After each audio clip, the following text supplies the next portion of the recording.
ಒಳ್ಳೆ ಚಾನ್ಸ್ ಸಿಗಬೇಕು, ಇದ್ರಲ್ಲಿ ನಾನು ಪ್ರೂವ್ ಮಾಡ್ಕೊಳ್ಳೇಬೇಕು ಅನ್ನೋದು ಇರ್ತದೆ. ಸೊ ಆ ಥರ ಮಾಡಿದ್ದ ಅಥವಾ ಇಲ್ಲ ನಾನು ಫ್ರೆಂಡ್ಗೋಸ್ಕರ ಮಾಡಿದ್ರು ಕೂಡ ನನ್ನ ಪಾತ್ರಕ್ಕೆ ಏನಾದರೂ ಕೂಡ ನ್ಯಾಯ ಒದಗಿಸ್ಲೇಬೇಕು ಅಂತ ಮಾಡಿದ್ದ ಅಂತ? ಇಲ್ಲ, ನನಗೆ ಲಾಸ್ಟ್ ಫಿಲಮ್ ಅಂತ ಅನ್ಸಿಲ್ಲ. ಮಾಡಿದ್ಮೇಲೆ ಲಾಸ್ಟ್ ಆದ್ರೂ ಬೆಸ್ಟ್ ಅನ್ನೋ ತರ ಆಯ್ತು ಮೂವಿ. ಸೊ ಬೆಸ್ಟ್ ಎಕ್ಸ್ಪೀರಿಯನ್ಸ್ ನಾನು ಮಾಡಿರೋ 4-5 ಮೂವಿಲೆಲ್ಲ ದಿಸ್ ದ ಬೆಸ್ಟ್ ಎಕ್ಸ್ಪೀರಿಯನ್ಸ್ ಅಂತ ಹೇಳ್ಬೋದು.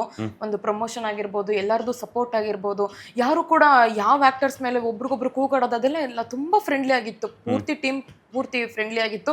ನಾವು ಮೂವಿ ಮಾಡ್ತಿದೀವಿ ಅಂತಾನೆ ಅನ್ನಿಸ್ಲಿಲ್ಲ. ಅಂಡ್ ಮಿಡ್ಡಲ್ಲಿ ನಮಗೆ ನಮ್ಮ ಮುಖ ನೋಡ್ಕೋಬೇಕಾದ್ರೆ ಮಾತ್ರ ಭಯ ಆಗ್ತಿತ್ತು ಕನ್ನಡಿಲಿ. ಆ ತರ ಫುಲ್ ಹಾರರ್ ಮೇಕಪ್ ಎಲ್ಲ ಹಾಕಿದ್ರು. ಮತ್ತೆ ಮಾನಸ್ ಅವರು ಡೈರೆಕ್ಟ್ ಆಗಿ ಮಾಂಸನೇ ತಿಂದಿದ್ದಾರೆ ಇದ್ರಲ್ಲಿ, ಏನೋ ಮೂವಿನಲ್ಲಿ. ಅವ್ರ ಕಲಿಗೊಡೋರು ಬಿಡ್ಲಿಲ್ಲ, ಇಲ್ಲ ಅಮ್ಮ ನೀವು ತಿನ್ಲೇಬೇಕು, ನೀವು ಮಾಡ್ಲೇ ಇಲ್ಲ ಸರ್ ಸ್ಮೆಲ್ ಬರ್ತಿದೆ ಆಗ್ತಿಲ್ಲ, ವಾಮಿಟ್ ಬರೋ ತರ ಆಗ್ತಿಲ್ಲ, ಇಲ್ಲ ಅದು ರಿಯಾಲಿಟಿ ತರ ಇರ್ಬೇಕು, ನೀನ್ ಮಾಡ್ಲೇಬೇಕು, ನೀನ್ ತಿನ್ಲೇಬೇಕು ಅಂತ ಹಂಗೆ ಸಪೋರ್ಟಿವ್ ಆಗಿದ್ರು. ನನಗೆ ಅನ್ನಿಸ್ಲೇ ಇಲ್ಲ ಸರ್ ಇದು ಲಾಸ್ಟ್ ಮೂವಿ ಅಂತ ಅನ್ನಿಸ್ಲಿಲ್ಲ, ಮೂವಿ ಮಾಡ್ತಿದ್ದೀನಿ ಅಂತಾನೆ ಅನ್ಸಿಲ್ಲ, ಅಷ್ಟು ಸಪೋರ್ಟಿವ್ ಆಗಿದ್ರು ಎಲ್ರಿಗೂ.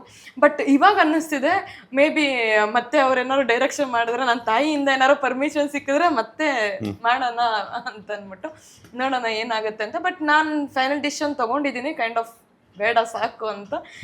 ಗೊತ್ತಿಲ್ಲ.